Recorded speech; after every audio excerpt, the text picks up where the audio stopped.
Hi, everybody. I'm Kat Margulis, and I'm the host of The Power of Story. And as a longtime journalist, author, and book coach, I see story everywhere I go. But in the recent years, I've had a chance to see how story can transform lives and businesses. And so that's what I want to explore with you and my guests through this series so that you can create the life, the business, and the legacy of your dreams with story. And today I am thrilled to have with me Matthew Dix. Matthew is the internationally best-selling author of the novels Memoirs of an Imaginary Friend, Something Missing, and Unexpectedly Milo, The Perfect Comeback of Caroline Jacobs, 21 Truths About Love, The Other Mother, and the nonfiction title Storyworthy, Engage, Teach, Persuade, and Change Your Life Through the Art of Storytelling. His novels have been translated into more than 25 languages worldwide. He is an advice columnist for Slate magazine and the humor columnist for Seasons magazine. Matthew has performed for audiences around the globe and teaches storytelling and public speaking throughout the world to individuals, corporations, school districts, hospitals, universities, and more. Matthew, thank you so much for being part of The Power Story. Thank you for having me. I really appreciate it. Yeah. So you were making me giggle just chatting about our days and swapping parenthood stories. And man, I don't know how you accomplished all of that at the same time. That's bananas. It's busy. Yeah. And what is also just mind blowing is the fact that you've written a blog post every day for almost 19 years, not to mention a ton of books. How do you do it? And how do you keep it up? My latest book, Someday is Today, is the answer to that question, which is the question I get asked the most often, which is, how do you manage to do all the things that you do? So, there's a multitude of reasons, but mostly I prioritize time appropriately. I value minutes rather than hours. I recognize that every great thing that's accomplished takes 1,000 tiny steps, and taking 2 steps in a day is 2 less steps than you have to take tomorrow. And I'm relentless in my pursuit of my goals, whether that goal is a book or a story or playing with my son or playing with my daughter or holding my wife's hand. All of those things are just as important. So whatever your goal is, I think that those kinds of things can really help you.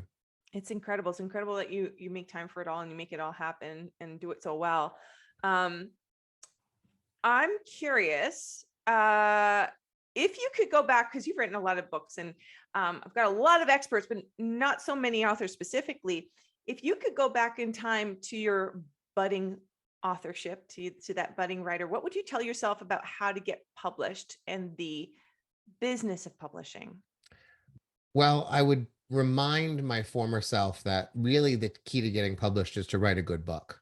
My agent always says, if you write a great book, you will get published. You will find an agent and that agent will publish your work. So if you're struggling to find an agent and you have written a book, at some point you have to turn the lens back on yourself and say, maybe this isn't my first book, or maybe this will not be a book that ever publishes. And I've written those books. I have a unpublished novel. It kills me, but nobody wanted that book. And, it's not their fault. It's ultimately my fault. So I would remind that younger version of myself that your job is to write a great book.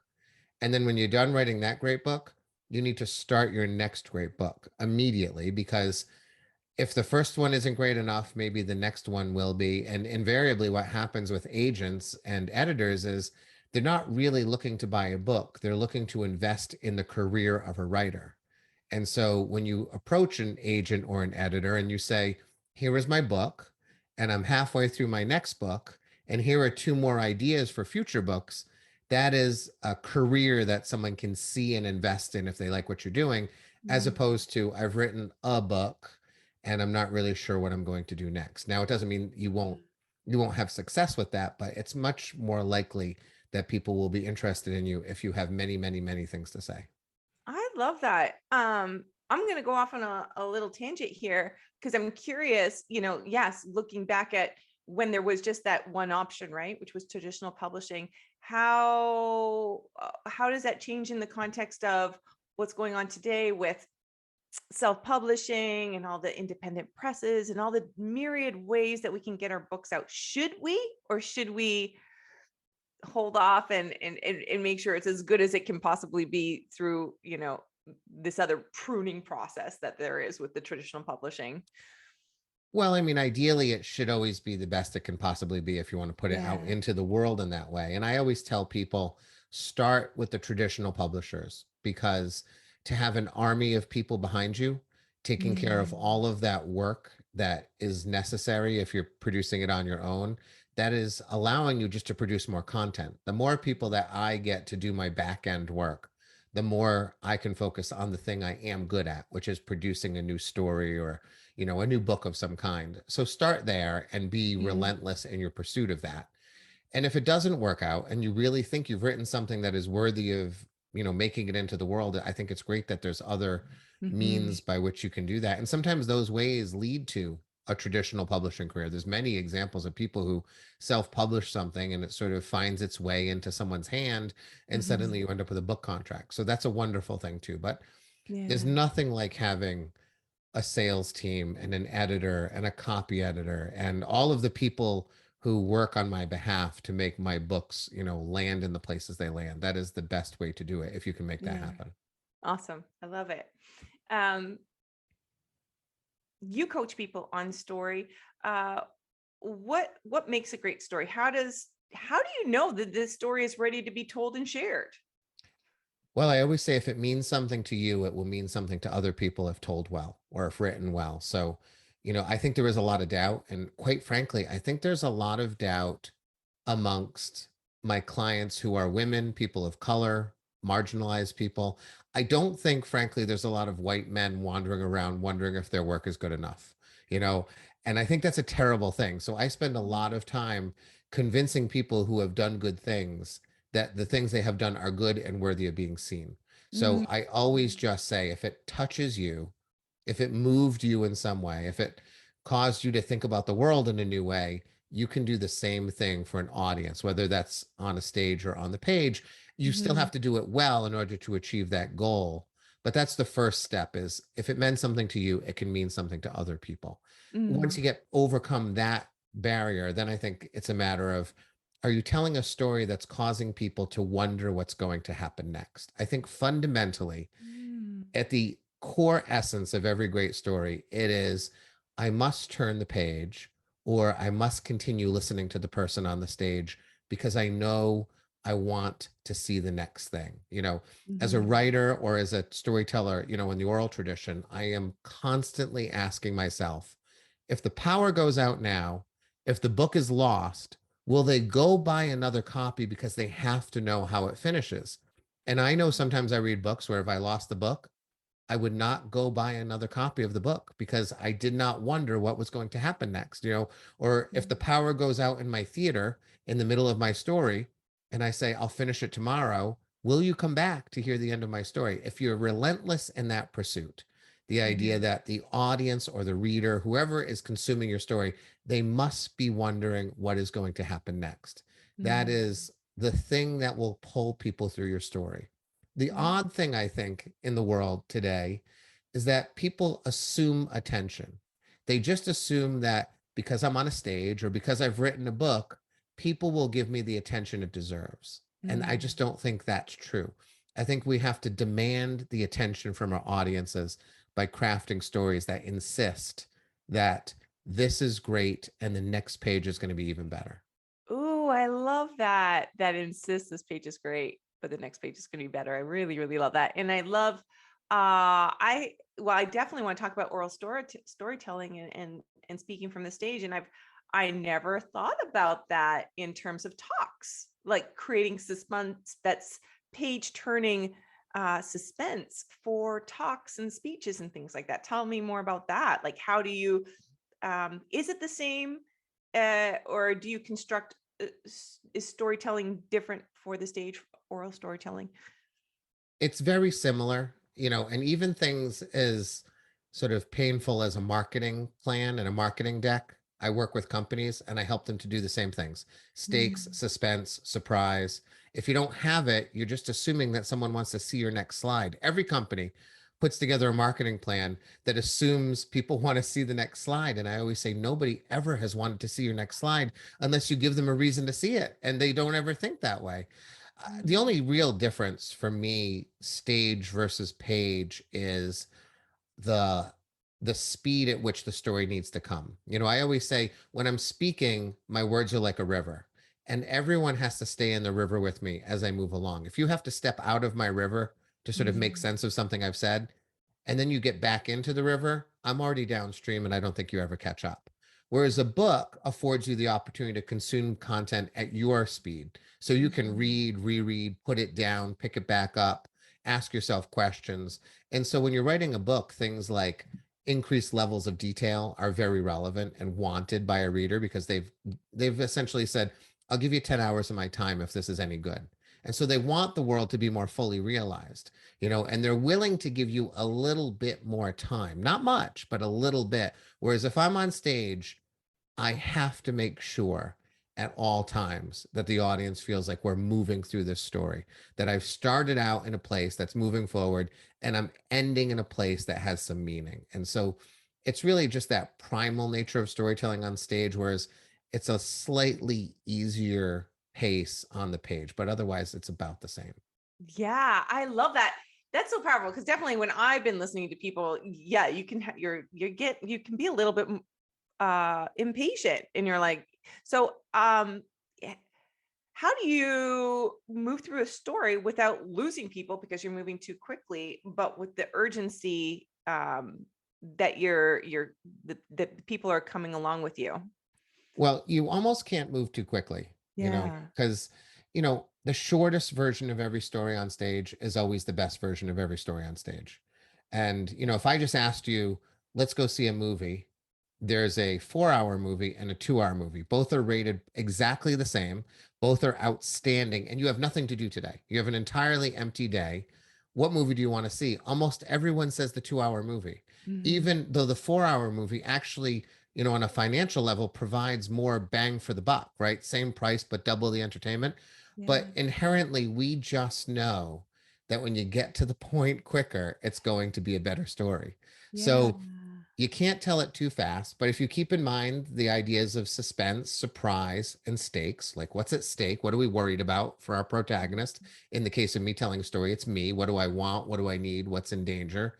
Mhm. If we keep them in suspense, holding back certain bits of information that we know they want, and providing surprises for them along the way, which I think is the most beautiful thing a writer or a speaker can do, is surprise the audience. And then if you don't have those three things at any point in a story and you think, oh, I don't have any of those, you can use humor to cover up mistakes until you can get back to surprise, suspense, and stakes. So I humor love serves as that. a blanket that covers it up, but you can't use it too much, or you're just really being funny and not telling something that's moving and meaningful. Cool. I love that. I do want to dig into surprise. Let's talk a little bit more about surprise because I don't hear enough about that.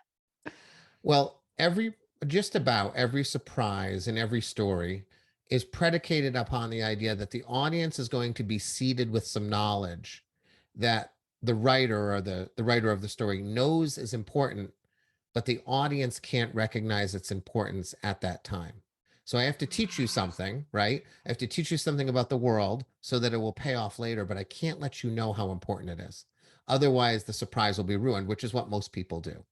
And Mm, so we have to figure out where the surprises are. And if we're telling an oral story about our life, that's really challenging for people because after you've been surprised, you don't feel surprised anymore.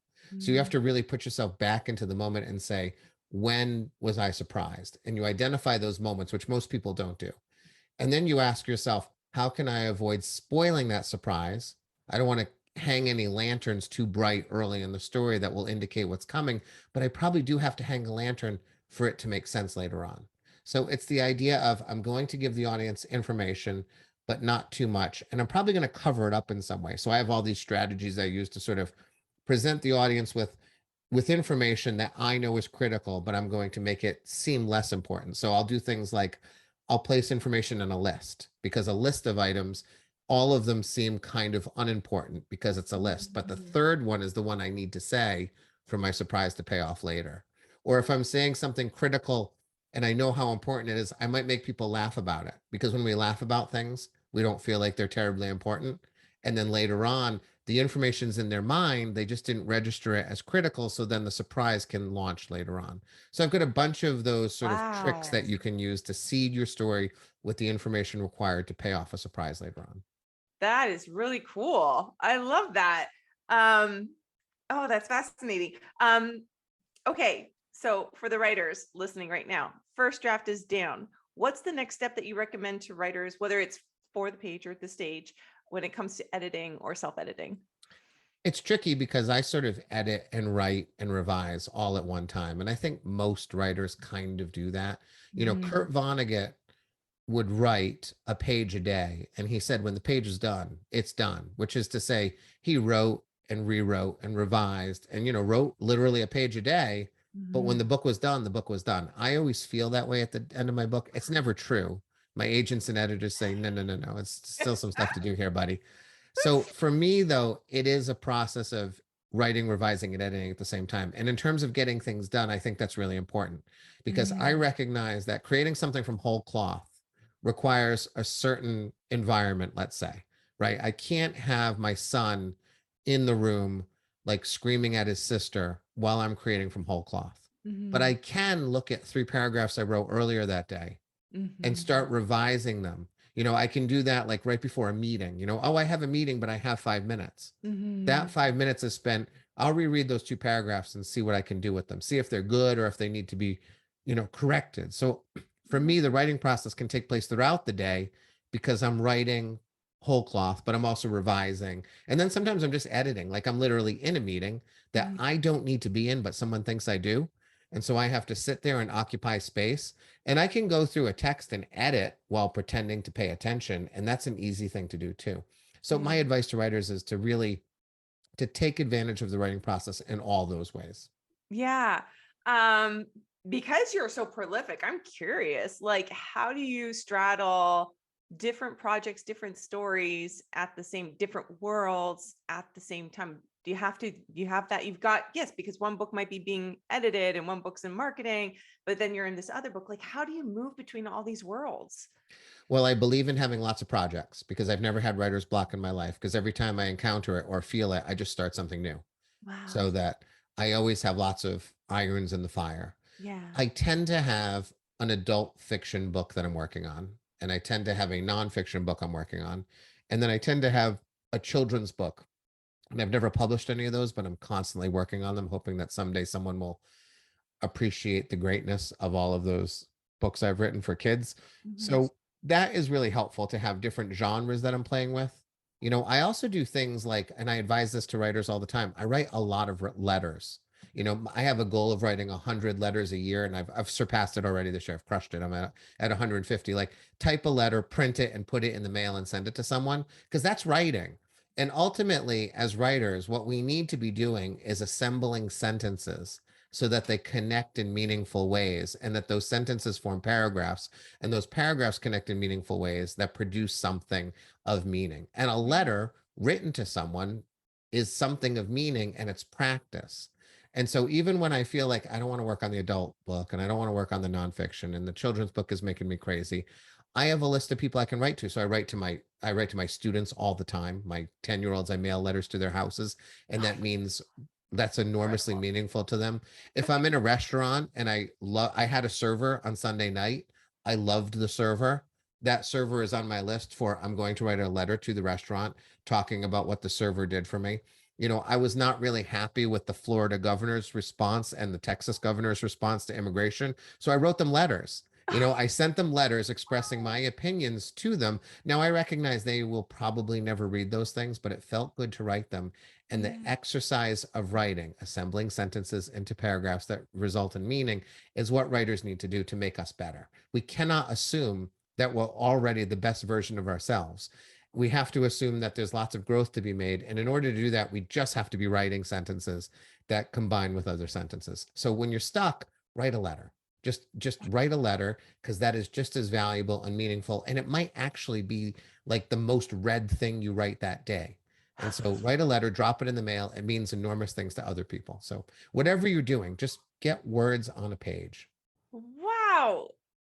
You're blowing my mind right now.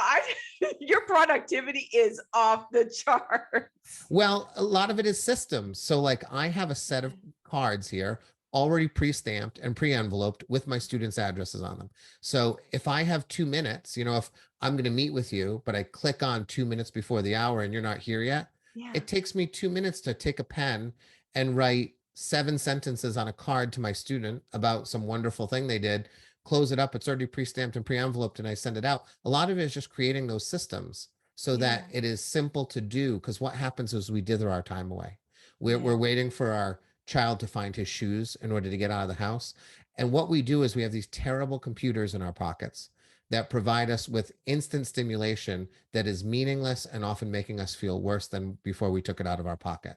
And that is what we automatically do unless we create a system wherein there's a book by my door. It's a list of letters by Groucho Marx that I'm reading, and it's perfect for by the door because I can read a letter from Groucho Marx written to someone else in the world rather than taking out my stupid phone.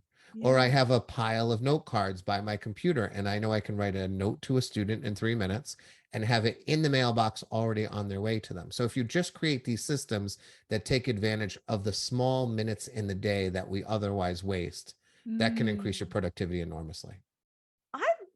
Okay, I love all of it. And I really love the idea of books by the door. I'm going to have to do this. I think that's awesome. That's You have to get the amazing. right book though. You can't have Yes. like you can't have the Lord of the Rings by the door, you know. You have to Yeah. have something that's short and you can dive in and dive out. Like I love Billy Collins, the poet. And so there's a Oh, Billy Collins poetry book often by the door because those poems sort of read like stories and you can read them yeah. again and again. So having a book of poetry by the door is wonderful, you know. Or Nice. the crazy thing I will do sometimes is I know that walking is extremely good for for our minds and our bodies and Mhm. being in the sun and looking at green things. So if my son's looking for his shoes and I know it's going to take him 10 minutes, I'll walk around my house 3 times because I know that walking Mm. is good for me.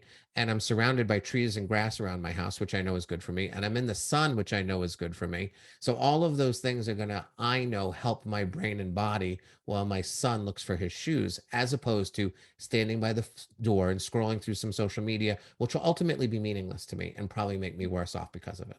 Yeah. Oh my gosh. Love it. You're amazing. Thank you for I'm those not. shares. I have a lot of work to do. Need you I to have a, hack my life.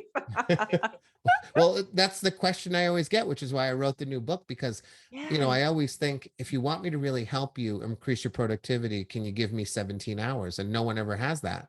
And Yeah. so every time I would be asked a question, I would offer some tidbits like I've done here. I've given you Yeah. some ideas, but I always feel like I've really given you a fraction of what you need. And I don't feel it's cohesive enough, which is why I wrote the book, which makes it much more of a cohesive idea. So Yeah. So tell me again the title of the book and what it's about.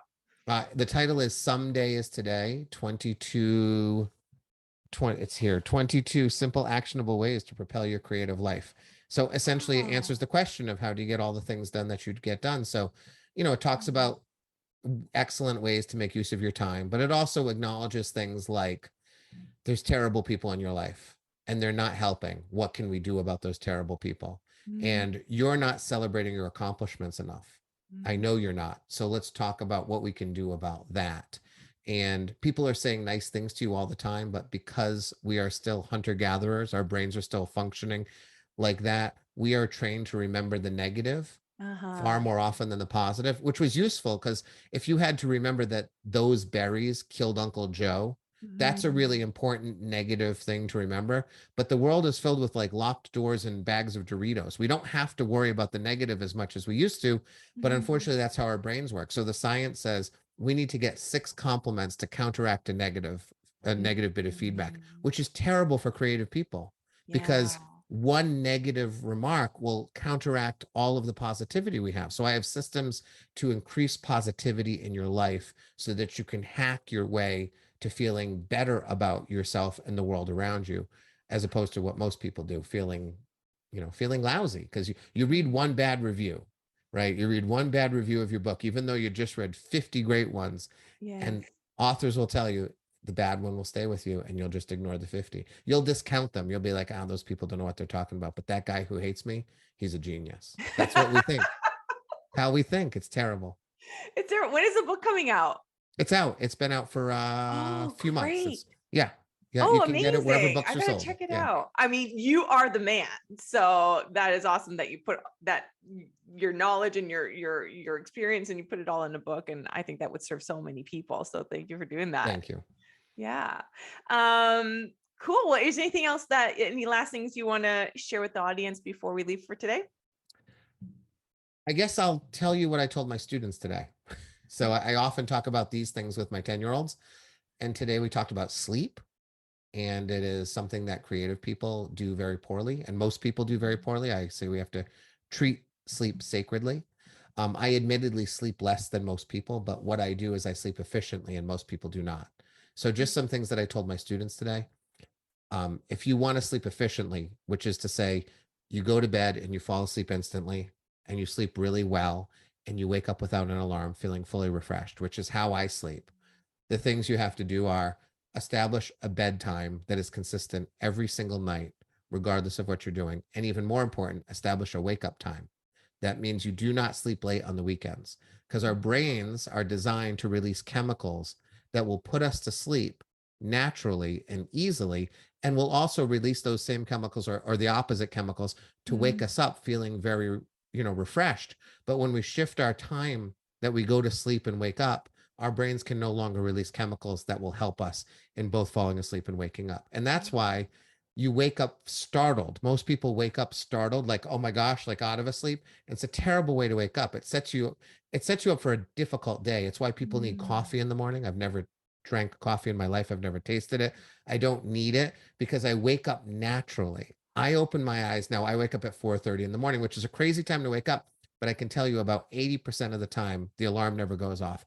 I mhm, open my eyes around 4:30 and I feel great. And I mhm. jump out of bed and start the day. And it's because I'm not startled. It's because I've established these sleep and wake times. If you use white noise, if you're not using white noise, you're not even trying, because white noise is a signal to your body. It's time to go to bed, which is wonderful. And then your bed should only be for sleeping. If you are Mhm, reading in bed or watching television in bed, what you're doing is you're telling your body, this is a place where we do a whole bunch of different things. And mm. so we're not really sure what we're doing here. So your body doesn't know whether it's time to go to sleep. So those chemicals the brain wants to release, it's Oh. going, I don't know, are we reading? Are we watching TV? Like, what are we doing here? Right? So you make the bed only Mhm. for sleep. That means if you love to read before bed, you get yourself in a chair. You get yourself Oh, somewhere else. You do okay. not read in bed because it screws up your sleep cycle. It's disastrous for your sleep cycle. So is the television. There shouldn't even be a television in your bedroom. If there is one, get it the hell out of your bedroom, because the bedroom is for sleeping and not for watching television. So do those things. Great. And there's a multitude of others, but those are the easy Yes. ones that will change the way you sleep. But what will happen is most people say they need 8 hours of sleep. But if you really drill down, you discover that they spend 20 minutes tossing and turning before they fall asleep. And then Mhm, they hit that dreadful snooze alarm, which you should never use. And mm. they'll toss and turn for another 30 minutes in the morning, sort of slumbering, they say, which is just wasted time. That's convincing your body that this isn't a place to sleep, but a place to do other things too. So if you just efficiently sleep, oftentimes I can get someone who's sleeping 8 hours down to 7 or even 6.5, not because sleep isn't important, but because they're not Mm. actually sleeping 8 hours. They're Yeah. actually spending 8 hours in a bed, but they're Yeah. only sleeping 6.5 hours. So let's just get to the 6.5 hours and recapture that other time for more productive uses. Love it. Oh my So do that. gosh. You Yes, got that's what I all taught my kinds of students knowledge. I today. love it. I taught my kids that today because one of my students said she slept till noon on Sunday. And I said, you have destroyed your sleep cycle. What do you think? Oh my gosh. Well, thank you so much for being on the show and sharing such a diverse array of knowledge and expertise. And yeah, really cool chatting with you. Thank you so much for being on the Power Story. It was my pleasure. Thanks so much. Thank you. Well, stay tuned for more amazing interviews. And there is a Power Story workshop on October 24th. So keep an eye out for that. Thank you, Matthew. Thank you all for watching, and we'll see you soon. Bye.